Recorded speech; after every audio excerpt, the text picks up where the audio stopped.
ایک سانپ ایک جگنو کے پیچھے دوڑنے لگا۔ جگنو رکا اور بولا، کیا میں آپ سے 3 سوال پوچھ سکتا ہوں؟ سانپ نے کہا، پوچھو۔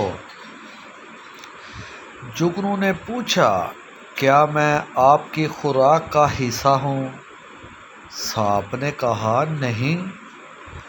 جگنو نے پوچھا، کیا میں نے آپ کو کوئی نقصان پہنچایا ہے؟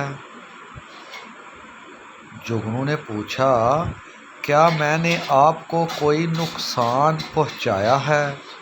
سانپ نے کہا، نہیں۔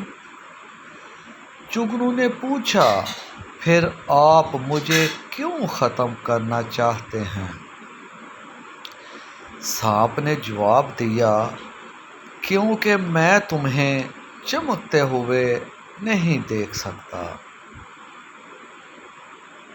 کہانی کا سبق: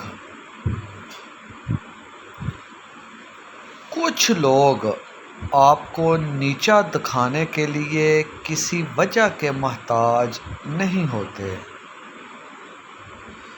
وہ صرف یہ برداشت نہیں کر سکتے کہ آپ چمکیں۔ یہ ایک کڑوا سچ ہے۔